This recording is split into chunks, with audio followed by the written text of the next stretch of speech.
La vie des idées, avec Mathieu Bock-Côté. Chers amis, ici Mathieu Bock-Côté et bienvenue à La vie des idées.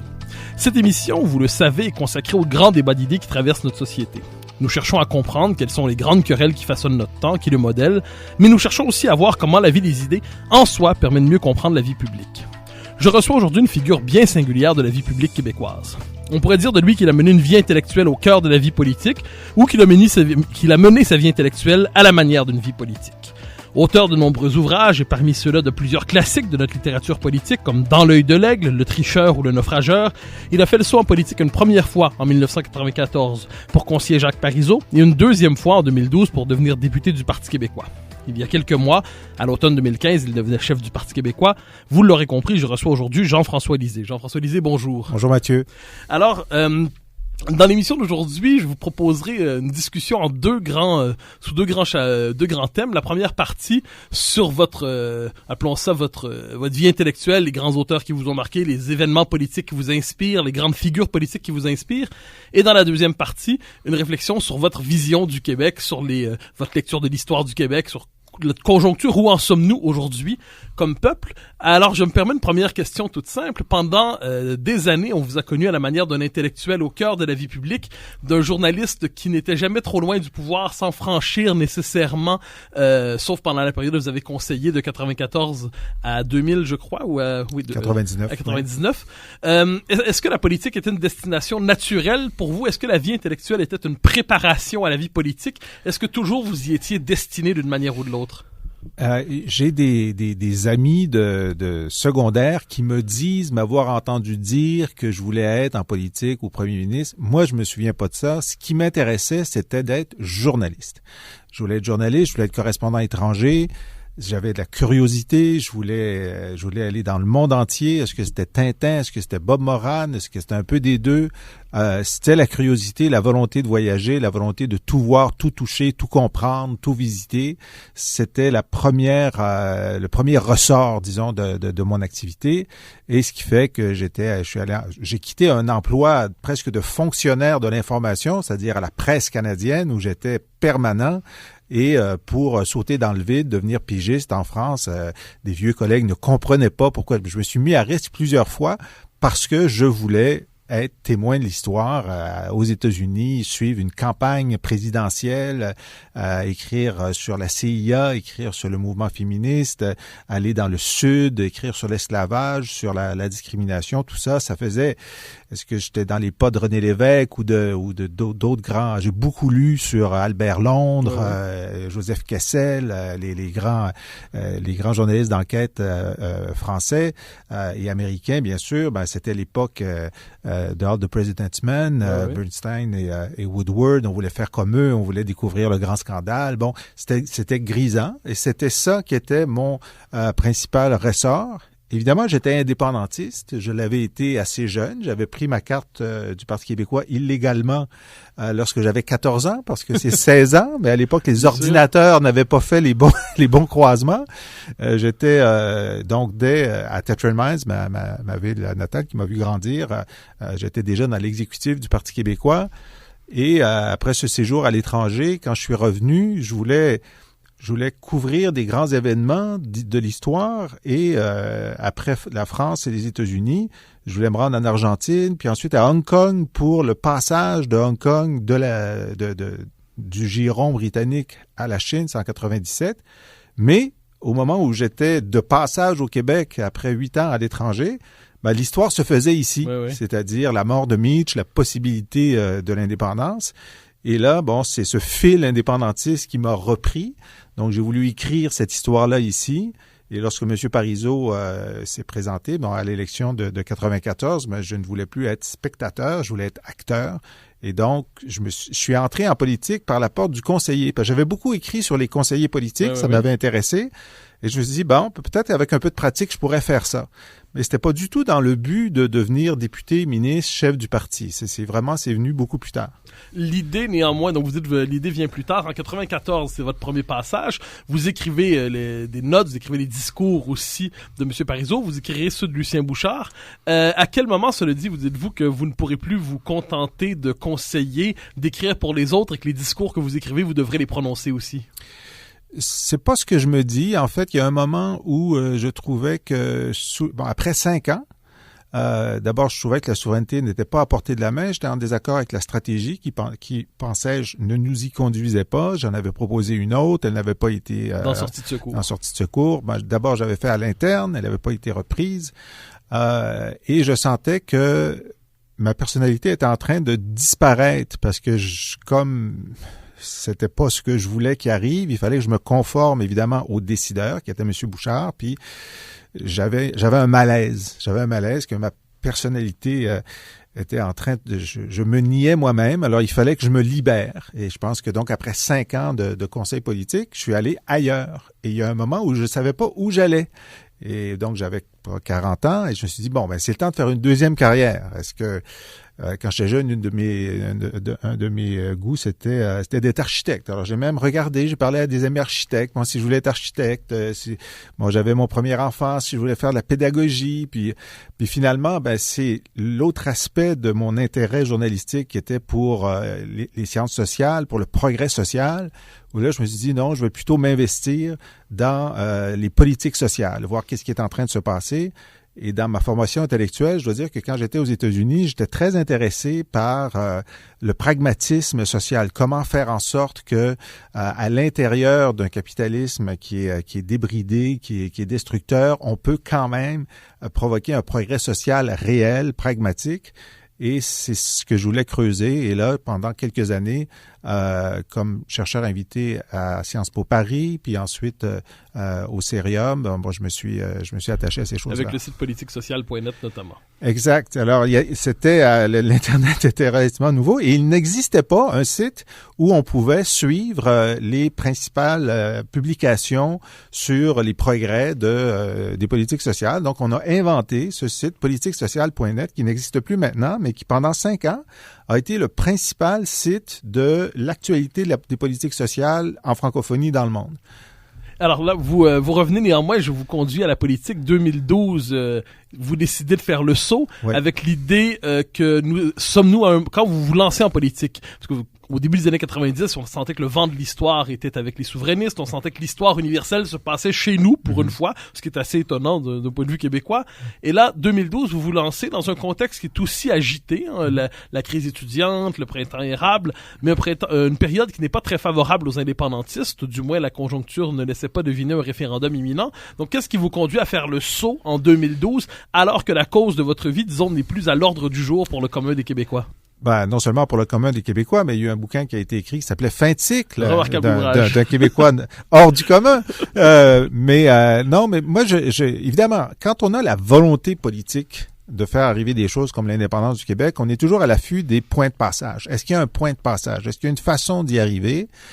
Et en 2012, je croyais que c'était possible. C'était pas immédiat, mais si on franchissait un certain nombre d'étapes, il n'était pas impossible d'y penser. J'avais constaté que Pauline Marois était sensible à mes arguments et à disons, la façon que, à l'époque, j'envisageais de faire en sorte d'y parvenir. Bon, ça n'a pas été le cas, mais quand même.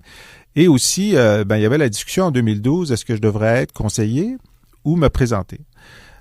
Et là, il y a 2 éléments qui ont milité en faveur de vraiment être candidat. Le premier, c'est que même quand j'étais conseiller de messieurs Parizeau et Bouchard, il y a des ministres et des députés qui trouvaient que j'en menais trop large.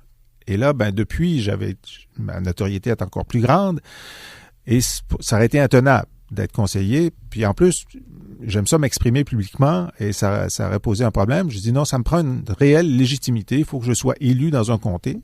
Et deuxièmement, là, on est à 5 ans du printemps érable, mais c'est quand même incroyable que Jean Charest avait organisé l'élection de septembre 2012 en mettant dans le calendrier qui déclenchait en août et à la mi-août, il y avait le retour forcé en classe des grévistes qui, selon toute vraisemblance, allait se faire avec des affrontements avec les policiers, okay, parce que la loi 78 est extrêmement dure.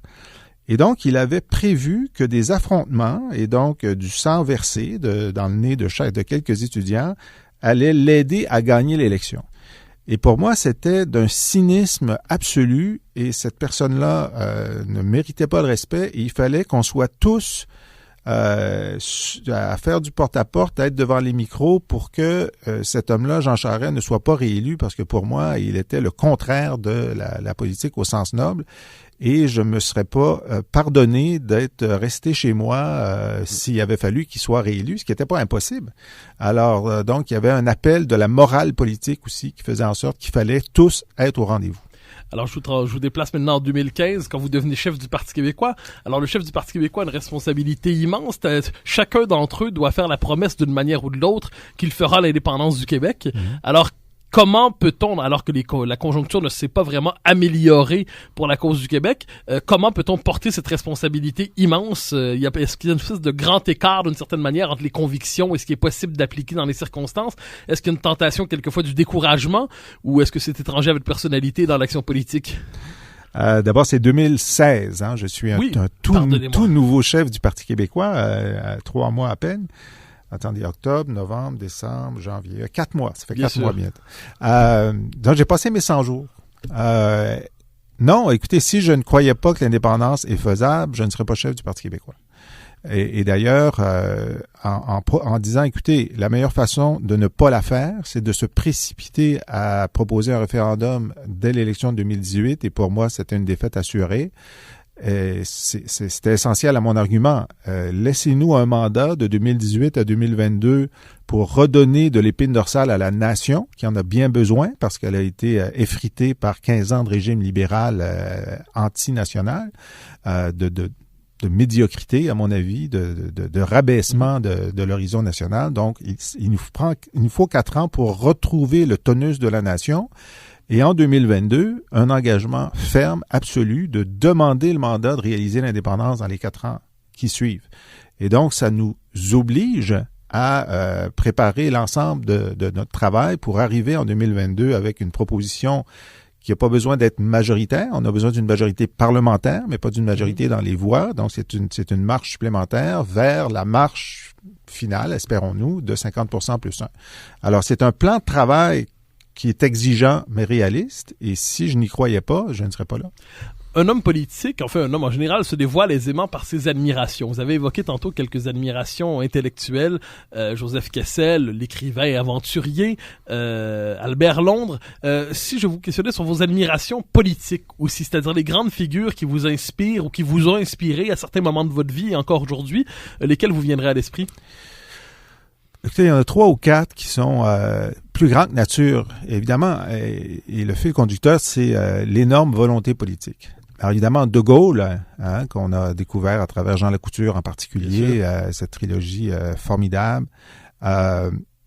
Churchill qui est passé d'un parti à l'autre 2 fois, qui a une traversée du désert affreuse. On a condamné souvent à mort politiquement. Il était vraiment, là, il est mort très souvent et qui était presque seul à voir venir la menace nazie dans les années 30 et qui finalement avait raison contre tous. Et que quand on regarde la résilience et le sacrifice du peuple britannique dans ces années où ils étaient seuls, l'Amérique n'était pas encore entrée en guerre, c'est extraordinaire que cet homme a symbolisé la résistance face à un désastre annoncé. Je veux dire, vous parliez de découragement tout à l'heure. Il y a des gens qui ont pu penser que c'en était fini de la Grande-Bretagne. Franklin Roosevelt, mais j'ai découvert sur le tard Theodore Roosevelt. Ah oui? Ah oui, il y a la trilogie de Stephen Ambrose sur Theodore Roosevelt, qui est ce premier président moderne qui franchit le 18e et le 19e siècle, qui invente l'intervention de l'État pour la santé et sécurité des travailleurs, qui détruit les premiers trusts du pétrole, etc., qui est un homme qui est à la fois un aventurier, un militaire, un impérialiste. Il y a des mauvais côtés. quelqu'un qui participe à la découverte de l'Ouest. Je veux dire, il est dans sa cabane en bois rond, puis il y a des ours et des Indiens et tout ça, et qui devient un des premiers écologistes au monde. C'est lui qui crée les premières réserves naturelles des États-Unis. Je veux dire, ce sont des hommes plus grands que nature. Là, il y a que des hommes. Je suis désolé, mais si vous me demandez en ce moment dans mon panthéon, là, je dirais De Gaulle, Churchill, Theodore Roosevelt. Et si je vous déplaçais au Québec un instant, alors vous me répondrez spontanément René Lévesque probablement. Et Jacques Parizeau, oui. Et Lucien Bouchard. Mais si on laisse de côté ces grandes figures qui sont les grands chefs du Parti québécois et on embrasse l'histoire du Québec jusqu'au 19e siècle, est-ce qu'il y a certaines figures qui ressortent selon vous positivement d'une manière ou de l'autre, ou notre histoire n'a pas permis un tel déploiement de grandeur? Ben, c'est difficile parce que il y a toujours une part d'ombre, hein, on dirait. Mais Papineau, oui, mais Papineau, part d'ombre. Nelson, part d'ombre. Bon, tu sais, on retourne aux Patriotes. Mais celui qui n'a pas de part d'ombre, c'est Champlain. Champlain, c'est le héros lumineux d'un bout à l'autre, et c'est le fondateur, et c'est celui qui arrive. Il est plus moderne que les modernes, il est plus respectueux des Premières Nations que n'importe quel des autres colonisateurs sur l'ensemble du continent. Il a une vision de ce que doit être la société. Il a une vision vraiment là. Moi, j'ai découvert Champlain dans le livre de l'Américain, là, Le rêve de Champlain, il y a quelques années. Exact. Et j'ai été époustouflé. Et tout le monde doit lire ça. Et ça fait plaisir de voir que l'histoire de notre nation s'appuie sur ce socle intellectuel.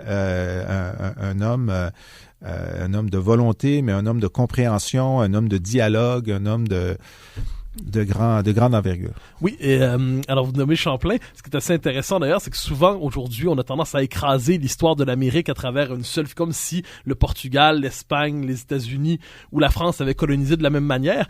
La figure de Champlain est tout à fait intéressante de ce point de vue. Je vous en suggère une autre qui est plus récente. Bon, plus récente, vous verrez. Je pense à Honoré Mercier, simplement. Est-ce que c'est une figure celui qu'on appelait longtemps le Grand Mercier, est-ce que c'est une figure que vous avez fréquentée d'une manière ou de l'autre? Je ne le connais pas assez. Ah, parce que c'est d'une certaine manière, c'est le premier grand nationaliste d'après la Confédération. Je vous tourne maintenant vers les intellectuels, les écrivains, les historiens.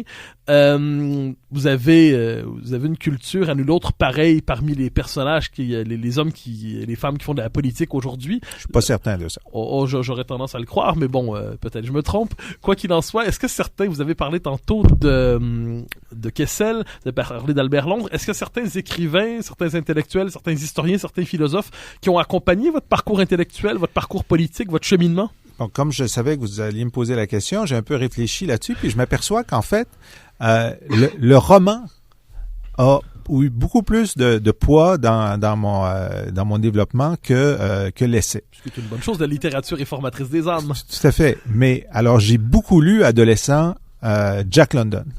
Alors, Jack London, c'est à la fois l'aventurier, l'Alaska, la ruée vers l'or, mais c'est à la fois un socialiste, anticapitaliste, ouvrier, polémiste, le talon de fer. J'ai lu tout Jack London lorsque j'étais, je sais pas, au cégep, dans ce coin-là.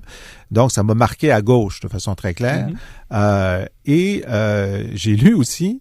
j'ai beaucoup lu de science-fiction, donc Isaac Asimov, dans Empire et Fondation, invente une science qui n'existe pas, qui est la psychohistoire. Et à travers Empire et Fondation, il explique l'évolution des sociétés de l'âge de pierre au Moyen Âge jusqu'à la société moderne et le cycle, etc. Et je vous en parle aujourd'hui parce que j'ai trouvé ça très formateur sur à la fois les contraintes de l'histoire et la capacité de faire évoluer l'histoire. Dans l'espace, ok? J'ai toujours beaucoup aimé la science-fiction, mais c'est comme si ça m'avait donné l'idée que on peut agir. Les choses ne sont pas statiques. Encore une fois, un éloge de la volonté politique. Exact. Et de la capacité de changement du monde. Alors, vous dites Asimov, je vous suggère on connaît quelquefois les grands classiques, appelons ça comme ça, Victor Hugo, Zola, Balzac, Stendhal. Est-ce que certains d'entre eux ont croisé votre route d'une manière ou de l'autre? Oui, j'ai lu du Zola, j'ai lu du Victor Hugo. Je peux pas dire, Germinal, etc. Je peux pas dire que ça m'a beaucoup formé. Même Hemingway, j'ai lu du Hemingway. Je suis pas un fan d'Hemingway. C'est pas quelque chose dont je peux dire, regardez, j'étais à Thetford Mines, j'ai vu Jean Duceppe jouer Mort d'un commis voyageur. Ouais. Ça m'a plus marqué que beaucoup de bouquins que j'ai vus parce que, pour moi, c'était peut-être une des premières fois où je voyais quelqu'un piégé dans une misère humaine où il n'y avait pas de solution. Parce que, bon, on est élevé dans les années 60, 70, tout a des solutions, tout finit bien, etc. Et là, on est pris. C'est comme les gens de ma génération, on a tous vu au Beau Dimanche. Alors, les Beaux Dimanches, pour les jeunes, là, le dimanche, c'était pas tout le monde en parle. C'était une grande émission où il y avait du théâtre, parfois de l'opéra, parfois de la symphonie, mais beaucoup de téléthéâtre. Et on avait présenté Des souris et des hommes, qui est encore une pièce, je pense que c'est Tennessee Williams, ça finit mal. C'est terrible, hein? Et on avait présenté Othello. Et là, Othello, c'est quand même l'histoire de quelqu'un qui convainc par la seule force de la parole une autre personne de tuer son amoureuse. Sans raison. Et moi, ça m'avait beaucoup frappé parce que je disais, il n'y a rien de vrai. Tout est dans la parole et la conviction. Et donc, ça peut être très, très dangereux, la parole. Ah oui, bien sûr. Et ça, c'était vraiment mon jeune esprit. J'ai dû voir ça à 14-15 ans. Ça, pour moi, c'était une découverte un peu ténébreuse de la capacité manipulatrice de la parole. Je parlais de figures importantes. Je vous poserai aussi la question sur les événements. C'est-à-dire, je ne sais pas pour vous, mais on a souvent la tentation de se projeter dans certains événements historiques, des périodes qui nous plaisent.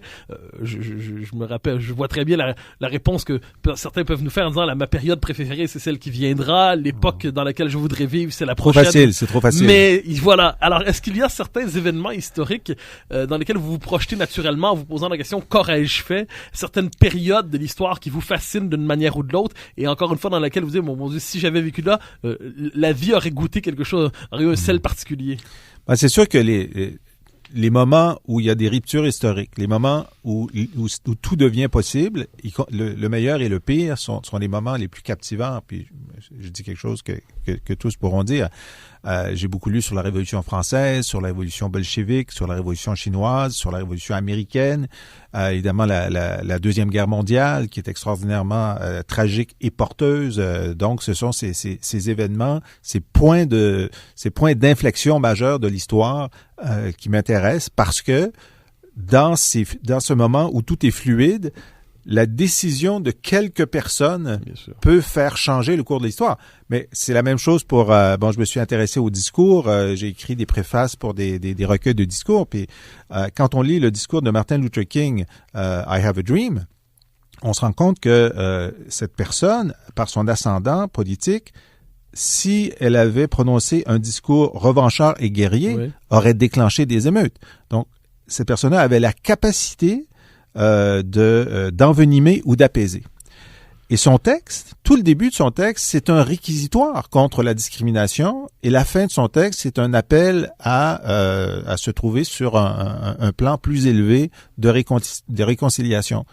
Et donc, il y a des moments historiques où une seule personne peut faire une énorme différence pour le bien ou le mal.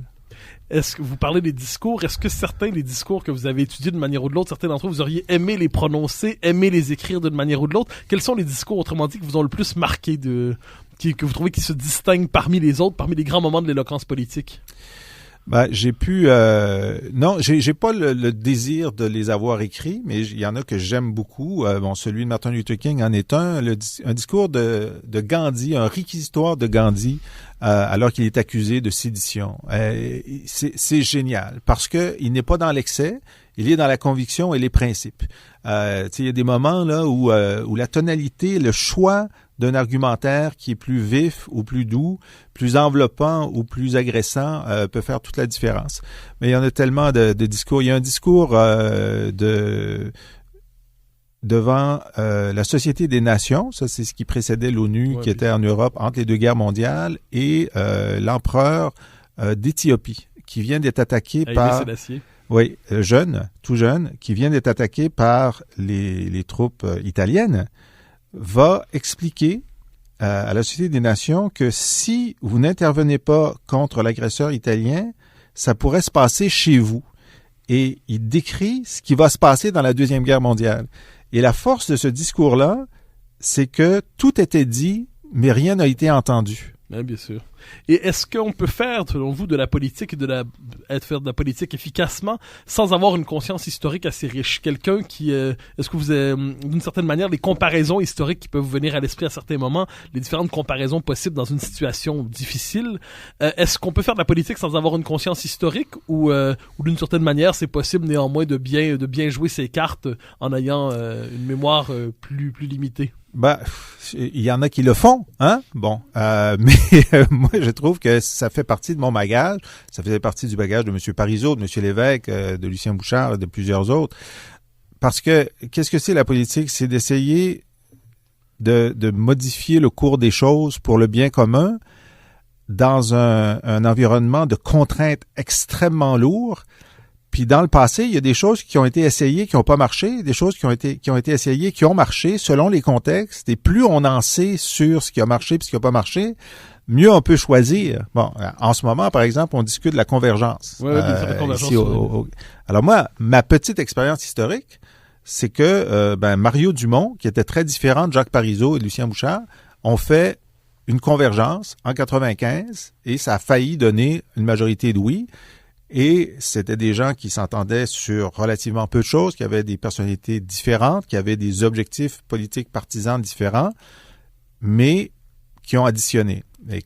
Et je prends souvent cet exemple pour dire aux péquistes, aux gens de Québec solidaire, aux autres, regardez, si eux ont pu le faire, pourquoi pas nous? Et c'est important parce qu'au Québec, on n'a pas la culture de la coalition. Et donc, il y a une plus grande résistance à ça. C'est pas dans nos mœurs, mais pourtant, il le faut. Donc, d'avoir une conscience historique. Parfois, je donne l'exemple de François Mitterrand avec Georges Marchais, le chef du Parti communiste français, qui ont fait le programme commun. Ils se détestaient.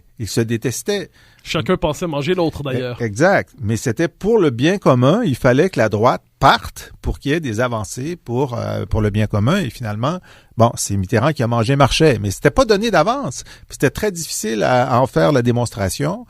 Mais c'était indispensable. Alors Jean-François Lisée, nous allons passer à la pause pour quelques instants et au retour de la pause, je vous questionnerai aussi sur votre vision du Québec, de l'histoire du Québec et de l'avenir du Québec. Très bien.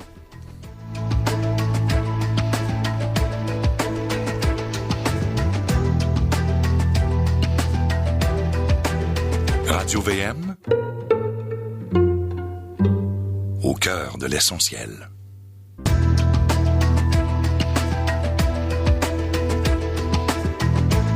Chers amis, nous sommes de retour à la Vie des Idées avec notre invité bien particulier aujourd'hui, Jean-François Lisée, qui nous fait l'honneur de sa présence. Alors, nous avons passé la première demi-heure à discuter avec vous de vos admirations, des références historiques qui, d'une manière ou de l'autre, peuvent vous inspirer.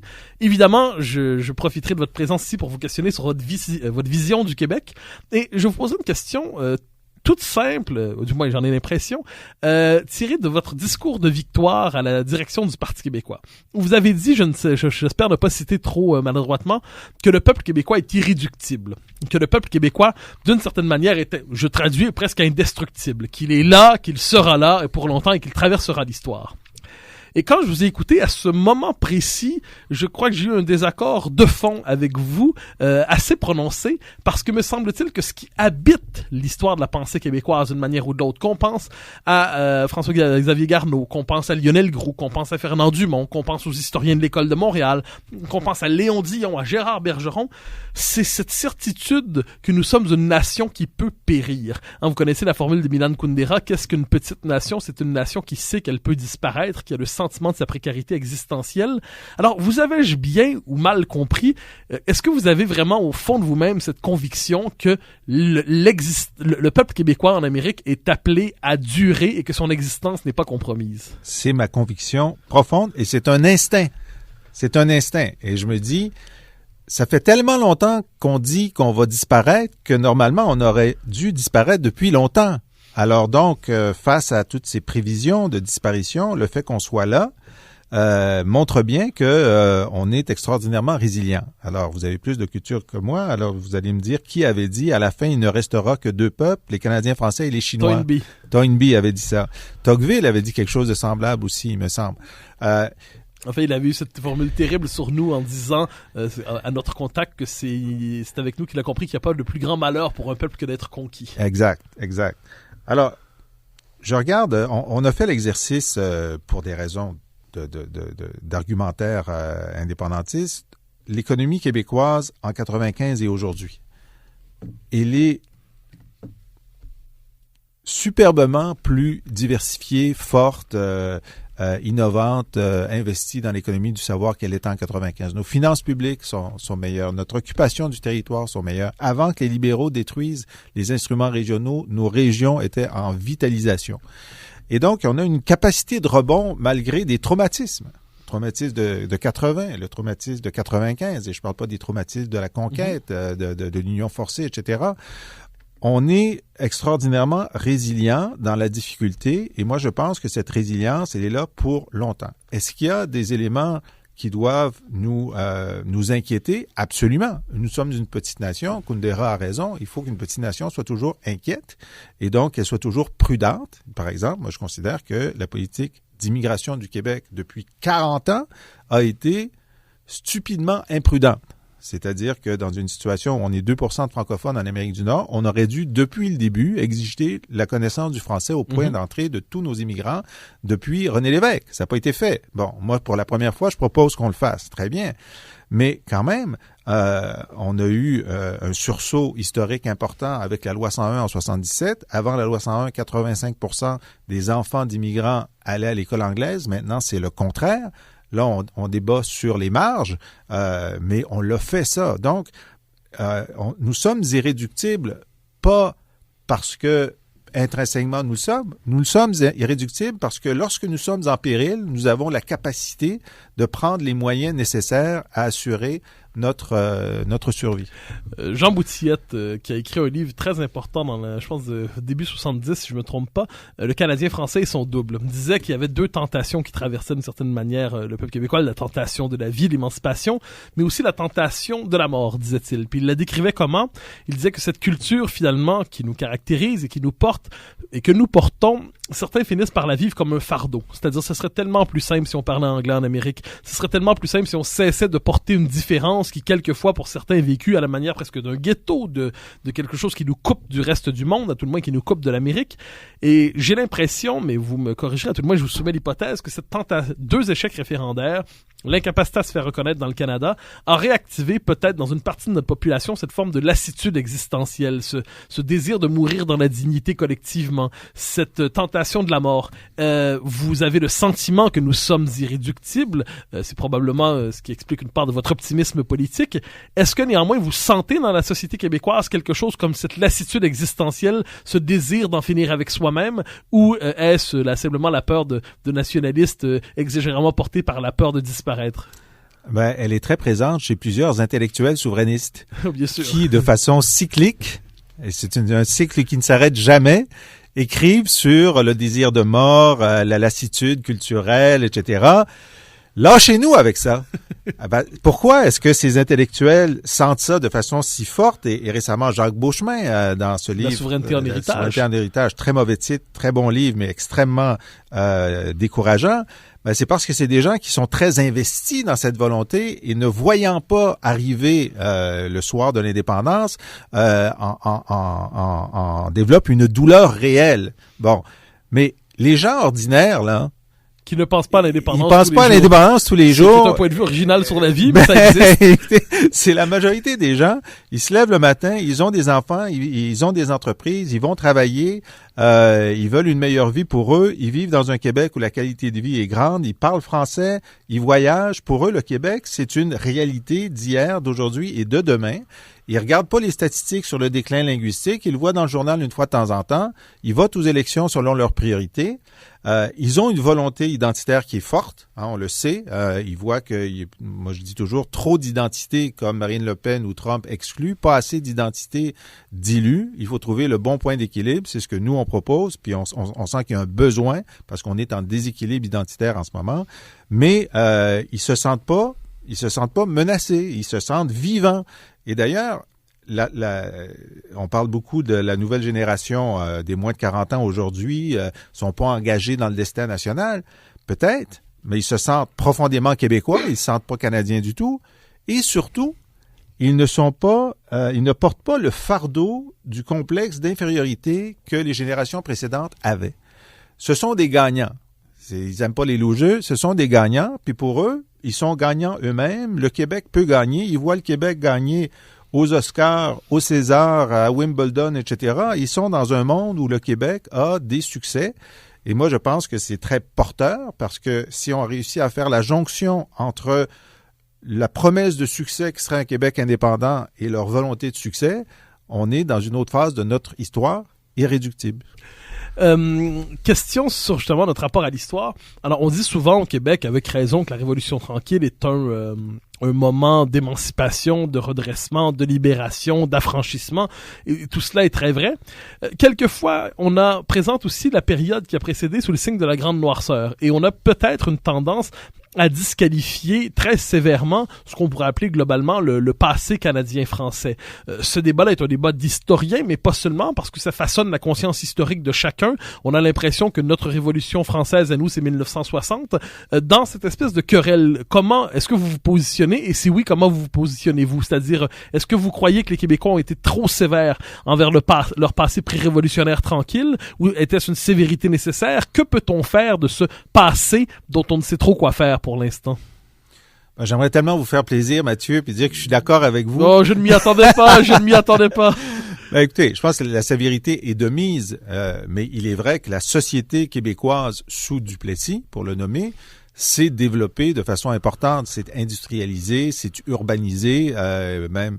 Bon, mais pour les niveaux d'éducation, c'est une catastrophe. Quand on se rend compte qu'en 60, donc après l'ère de Duplessis, le Québécois francophone de 25 ans avait moins d'années de scolarité dans le corps que le noir américain de 25 ans. Ça, c'est la statistique qui tue le duplessisme, à mon avis, complètement. Mais je ne proposais pas l'éloge du duplessisme, détrompez-vous. Je dis simplement qu'il y a de ce passé, quelquefois, qui apparaît sous le signe d'un héritage si encombrant qu'on doit s'en délivrer et qu'on doit faire recommencer tout en 1960. Non, tout ne commence pas. Ce n'est pas un éloge du duplessisme. Non, tout ne commence pas en 60, mais c'est sûr qu'il y a un cap qui est passé et une libération des esprits, une libération des énergies.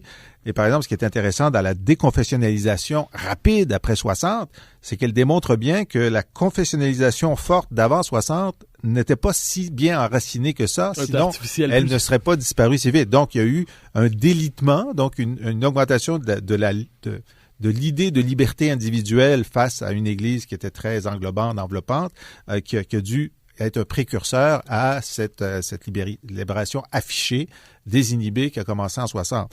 Donc, c'est sûr que c'est un processus. Des gens diront, tout ce qu'on a vu dans la Révolution tranquille était en germe dans les années 50 et 40, certainement. Et ce sont... On pourrait même dire que la Révolution tranquille a été pensée une première fois dans les années 20 et les années 30, la nationalisation de l'hydroélectricité, l'État national, ce sont des idées qui viennent des années 20, bien souvent. Exact, mais on peut dire aussi que la Révolution tranquille aurait dû avoir lieu 30 ans avant et qu'elle a été confisquée par un homme, Duplessis, qui n'a pas appliqué le programme de l'alliance qu'il avait fait avec les déserteurs du Parti libéral. Et que donc, on parle de la capacité d'un homme seul dans un contexte X de faire le bien ou le mal. Si Duplessis avait décidé d'être fidèle à son programme commun, on aurait pu vivre une révolution tranquille beaucoup plus tôt et on serait déjà souverain depuis 20 ans. Mon Dieu. Je tire une conclusion un peu échevelée. Mais on pourrait, oui, bien sûr. Mais je vous relance néanmoins sur l'histoire parce que c'est une question assez importante. On constate aujourd'hui, et ça c'est très visible, c'est peut-être l'effet des nouveaux cours d'histoire, le développement d'une mauvaise conscience très forte, par exemple dans les jeunes générations, qui ne se racontent plus, par exemple, la Nouvelle-France à la manière d'un récit, comme toute chose humaine, lumineuse et enténébrée, mais à la manière d'un récit de vol de territoire, de vol un peu comme si d'une certaine manière les Français s'étaient comportés comme les Portugais, les Espagnols, un peu d'une certaine manière comme si dès l'origine de la nation, il y avait quelque chose comme un crime originel qu'on devrait encore payer aujourd'hui. On sent aujourd'hui dans la jeune génération, dans quelquefois sa critique très vive du nationalisme, qu'elle est alimentée par cette mauvaise conscience. Est-ce que vous constatez aussi la présence de cette mauvaise conscience et que retenez-vous de cette espèce de tentation pénitentielle qui traverse quelquefois le discours public au Québec? C'est pas singulier au Québec. On le voit partout en Occident. On le voit partout en Occident et je pense que il y avait une version héroïque du récit historique jusque dans les années 80. Le pendule est allé dans l'autre sens complètement. Bon, c'est le temps de retrouver un juste équilibre et je pense que le programme d'histoire qui a été proposé lorsqu'on était au gouvernement, qui est en train d'être implanté petit à petit en secondaire 3 et 4, retrouve cet équilibre. Donc, vous savez que nous sommes favorables à inscrire un cours d'histoire obligatoire au cégep aussi, ce qui avait été aboli dans les 6 premiers jours du gouvernement Couillard, ce qui va être réintroduit dans les 6 premiers jours d'un gouvernement du Parti québécois l'an prochain. Et donc, pour nous, l'histoire est importante. L'histoire est importante avec ses points de beauté et ses verrues. Mais effectivement, s'il y a un récit national qui est fondé sur le respect mutuel, c'est celui du Québec entre Champlain et les Premières Nations. Et donc, il n'y a pas de vol de territoire ici. Ensuite, il y a du mauvais traitement des Premières Nations, mais certainement dans toute la première période, les francophones, les Français au Québec, ce sont les alliés des Premières Nations, les plus grands alliés des Premières Nations de tous les Européens. Et c'est là-dessus, d'ailleurs, qu'il faut se fonder lorsque on regarde le présent et l'avenir. Et donc, oui, il y a un rétablissement à faire, et je pense que le récit national doit être connu de tous, discuté par tous, et à chaque génération, on va continuer à débattre. Est-ce que Papineau s'est sauvé, s'est pas sauvé? Quelle était la signification de ceci et cela? Mais on en débat parce qu'on le possède, parce qu'il fait partie de nous, parce qu'il prépare la suite des choses. Puis on peut avoir un regard cynique sur l'histoire. Les gens qui disent, savez-vous pourquoi il faut savoir exactement d'où on vient? Parce qu'on veut surtout pas y retourner. Ouais, bien sûr. Bon, on peut dire ça si on veut, mais c'est sûr, et l'histoire n'est pas une flèche continue, elle peut prendre des détours, mais il y a toujours, nous sommes la somme de tout ce qu'on a vécu sur le territoire depuis plus de 400 ans, et nous préparons la suite. Alors, pour moi, la connaissance historique est importante. Et cette année, le 150e anniversaire de la Confédération, oui, j'ai insisté pour qu'on ait cette opération, l'autre 150e, et je peux vous dire qu'en ce moment, il y a plus de gens, en particulier de moins de 40 ans, qui apprennent l'histoire du Québec et du Canada à travers la production hebdomadaire de clips, d'historiens, de tout ça, que de gens qui vont sur le site du gouvernement canadien en français sur le 150e. On a en ce moment un impact plus grand sur la connaissance historique que le gouvernement canadien lui-même. J'aimerais, puisqu'il nous reste à peu près une quinzaine de minutes au maximum, vous questionner sur certains des grands enjeux contemporains, la manière dont les souverainistes québécois, sous votre direction, s'y inscrivent. On a longtemps parlé, pendant une quinzaine d'années, de la mondialisation heureuse. C'était la formule d'Alain Menck, c'était nous allions dans un monde où les frontières tomberaient, où les identités nationales se dilueraient peu à peu, où le collectif se morcellerait pour permettre une espèce de recomposition de la citoyenneté à travers des droits individuels en perpétuelle expansion. Et aujourd'hui, ce récit de la mondialisation heureuse semble, à tout le moins, fragilisé dans le monde occidental. Certains s'y tiennent, Emmanuel Macron en France en est un exemple, mais on peut dire que globalement, des événements aussi contrasté que Trump aux États-Unis, mais le Brexit, qui est autrement plus complexe et intéressant en Grande-Bretagne, que la question de la nation qui perce un peu partout en Europe, qu'on assiste peut-être à la fin du récit de la mondialisation heureuse. Les souverainistes québécois avaient adhéré au récit de la mondialisation heureuse. C'était le discours d'un Jacques Parizeau qui disait une bouteille à la mer, l'indépendance dans le cadre de la mondialisation, ça peut se faire encore plus facilement. La mondialisation aide la souveraineté, la mondialisation aide notre mouvement comme jamais. Eh bien, est-ce qu'on peut dire que la crise de la mondialisation peut aussi aider le projet souverainiste? Est-ce que nous sommes capables, comme mouvement politique, les souverainistes, de nous adapter à ce contexte de retour des nations, des frontières, des identités, même si tout ne se fait pas toujours de la plus belle manière? C'est clair que dans le projet indépendantiste, il y a la création d'un État national, donc d'une présence singulière dans la mondialisation. Et d'ailleurs, les tenants de la mondialisation ont toujours dit, non, on est en train de défaire les frontières, on veut pas une frontière de plus. Alors nous, on a toujours dit, on veut une frontière de plus. Donc on a toujours été du côté des souverainistes. Et on parle aujourd'hui de cette mondialisation qui est en train d'être sur la défensive. Les Européens ont toujours dit non à la dilution de leur nation à l'intérieur de l'Union européenne. Ils voulaient bien coopérer, ils ne voulaient pas disparaître. Et c'est parce que les politiques ont refusé les verdicts populaires, que ce soit sur Maastricht ou sur la Constitution européenne, que s'est développé un mouvement eurosceptique. L'euroscepticisme, c'est simplement la manifestation de la volonté démocratique des gens de dire, Bien sûr, on fait partie du monde, on veut avoir un marché commun, peut-être même une monnaie commune, mais nous sommes des nations. C'est à l'intérieur de la nation que nous avons notre délibération, notre histoire, notre avenir, et puis ensuite, on va se parler les uns les autres. Donc, finalement, le mouvement indépendantiste québécois a toujours été à ce diapason-là parce qu'on voulait créer une nation indépendante, ce qu'on veut toujours faire.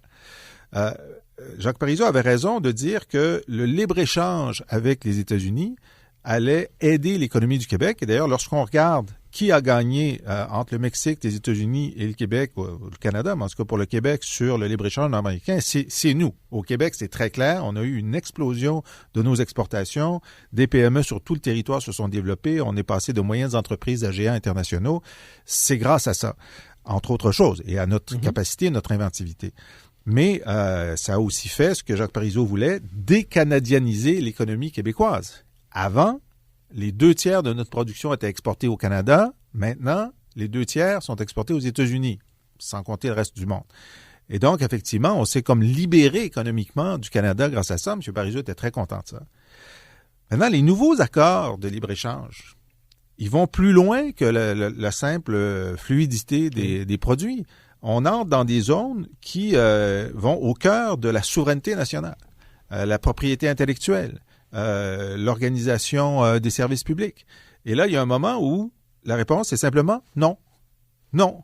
Et d'ailleurs, le grand désastre de la mondialisation ces 20 dernières années, c'est la déréglementation financière à l'intérieur des États et de façon internationale qui a créé des crises financières majeures. Et donc, des centaines de millions de personnes ont été appauvries à cause de ça. Heureusement, à cause du conservatisme, mot que vous aimez bien, Mathieu, du conservatisme canadien en matière de régulation financière et du coopératisme québécois, on a été, pour l'essentiel, épargnés parce qu'on n'est pas entré dans la déréglementation. Alors, avoir dit non à cette forme de mondialisation-là, c'était la bonne réponse.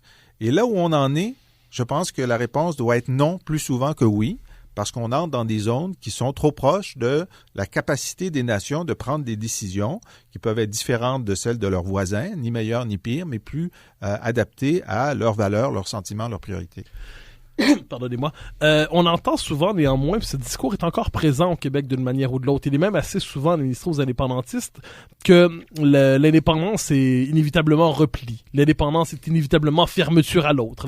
Donc une forme de culpabilisation identitaire de la volonté de se gouverner soi-même. Est-ce que vous trouvez que ce discours a quand même eu des effets dans la population qui en est venu à faire cette espèce d'association souveraineté égale repli identitaire, souveraineté égale enfermement sur soi et ainsi de suite. Est-ce que vous trouvez que cette espèce de culpabilisation du sentiment national qui, on pourrait dire, était très présente depuis le référendum de 95, est-ce que vous trouvez que ça a eu un effet? Et si oui, est-ce que vous devez travailler à rebâtir la légitimité du sentiment national dans la conscience populaire? C'est sûr qu'il y a des preneurs. Il y a des preneurs parce qu'il y a des bons vendeurs. Pierre Trudeau et Justin Trudeau, à leur manière, sont des conquérants. On vient de Montréal, on va conquérir le Canada, on va conquérir le monde, donc pourquoi s'encombrer d'une frontière supplémentaire? Et c'était ça la promesse de Pierre Trudeau, on va conquérir. Puis là, on se rend compte, qu'est-ce que vous avez conquis exactement? Le Québec est pas mieux qu'avant, vous avez réduit nos pouvoirs, il y a une constitution dans laquelle on ne se reconnaît pas, le multiculturalisme, pour nous, c'est pas une conquête. Et en fait, le fait français au Canada anglais, lui est en réel déclin, alors que vous aviez promis l'inverse. Mais il y a quand même, en termes de mise en marché, il y a quand même là quelque chose qui semble positif. Il est certain que la promesse de l'indépendance, c'est la promesse d'exister en tant que personnalité qui n'a de permission à demander à personne. Et c'est cette idée de responsabilité totale qui est plus exigeante que cette promesse de conquête que d'autres, finalement, vont faire à notre place ou on va se mettre dans le sillage de quelqu'un d'autre. C'est drôle parce que cette image-là est moins exigeante que celle de dire non. Nous allons d'abord conquérir notre propre responsabilité. Nous allons être présents au monde. Mais je dois vous dire que j'étais à Dawson oui, j'ai vu. Vendredi dernier et un jeune anglophone me demande mais pourquoi est-ce que moi, un anglo-montréalais, je devrais être pour l'indépendance? Ben, je dis d'abord parce que ça va être fantastique d'être le fondateur d'un nouveau pays. Donc, pour un jeune, de créer quelque chose de neuf, c'est quelque chose. Mais, entre autres, pourquoi? Je dis, Monsieur Justin Trudeau, là, son rôle principal en économie, c'est d'amener le pétrole le plus polluant au monde au marché pour qu'il soit brûlé. Et si ce pétrole-là était entièrement brûlé, le réchauffement planétaire deviendrait irréversible. Maintenant, dans un Québec indépendant, notre rôle dans le monde, ce serait de participer à la coalition des nations qui veulent empêcher le réchauffement planétaire. Il me semble que c'est pas mal plus intéressant. Puis là, je fais juste te projeter à l'extérieur, sans même te dire, ben ici, on a une expérience nord-américaine singulière, une économie de PME, des gens qui sont centrés sur la qualité de la vie, sur l'importance des familles et des enfants, sur une certaine idée de... Et vous sentez que ce discours est capable de gagner l'appui des jeunes issus de la communauté anglophone et des communautés culturelles? Tous, non. Un certain nombre, oui. Le plus possible. Alors, vous devez, évidemment, vous êtes chef politique, vous devez rassembler des gens de différentes tendances, de différentes communautés, même au Québec, pour arriver au pouvoir et ensuite réaliser vos objectifs. Une des grandes questions qui caractérise votre mandat, c'est la fameuse question de la convergence. C'est-à-dire, comment rassembler... il y avait traditionnellement 2 grands partis au Québec, le Parti libéral et le Parti québécois. Il pouvait y avoir un tiers parti. Il y a eu les créditistes, il y a eu l'Union nationale dans ces derniers moments, les créditistes, l'Action démocratique. Cette situation ne tient plus. Le vote francophone est non seulement éclaté, mais le vote nationaliste est éclaté. On pourrait dire le souverainisme nationaliste et de centre-gauche est au Parti québécois, le souverainisme post-national et de gauche radicale est à QS, et le souverainisme de le nationaliste de centre-droit se retrouve dans une CAQ qui par ailleurs ne se réclame pas du souverainisme de quelque manière que ce soit. Les électeurs, ma question ne vous surprendra pas, les électeurs qu'on pourrait dire plus conservateurs, plus au centre-droit, qui se sont sentis d'une manière ou de l'autre abandonnés ou largués ou reniés par le Parti québécois depuis une quinzaine d'années. Est-ce que vous croyez qu'il est possible, donc vous faites votre ouverture à Québec solidaire, est-ce qu'il est possible aussi de faire au même moment une ouverture à ceux qui sont de l'autre côté du spectre politique, mais qui se réclament aussi du principe du Québec d'abord et de la fidélité au Québec? Comment réussir ce grand écart pour reconstruire le Parti québécois qui autrefois rassemblait Jean Garon et Louise Arel? Exact. C'est indispensable. C'est indispensable. Et donc, c'est sûr que moi, ça tombe bien parce que il y a des thèmes qui me sont extrêmement chers, qui sont aussi chers aux électeurs de la CAQ. Alors, je dis oui, je veux additionner organisationnellement avec Québec solidaire, qui est une force politique avec laquelle on pourrait additionner puis prendre des comtés aux libéraux, surtout dans la région de Montréal. Mais c'est certain que je veux que des électeurs de la CAQ viennent au Parti québécois. Et il y a des thèmes qui sont transversaux. Bon, le nationalisme économique, qui est un thème sur lequel on est très, très actif, c'est un thème qui est transversal. Moi, je suis le fils d'un entrepreneur et pour moi, priorité PME d'un gouvernement du Parti québécois en 2018, c'est essentiel sur un certain nombre de niveaux. J'ai créé une unité avec 3 de mes députés qui sont des entrepreneurs pour faire en sorte d'avoir une proposition robuste sur ces questions-là.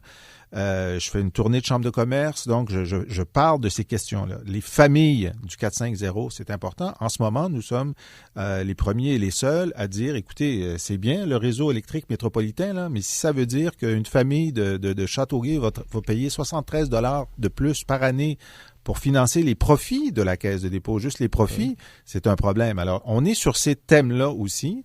J'ai voulu que Catherine Fournier, qui est notre nouvelle députée de Marie-Victorin, est le dossier des consommateurs, parce que je me souviens que René Lévesque, c'était très important. Lise Payette avait ce dossier-là. Je pense qu'il faut redevenir le porte-parole des consommateurs aussi pour faire une différence dans la vie quotidienne des gens.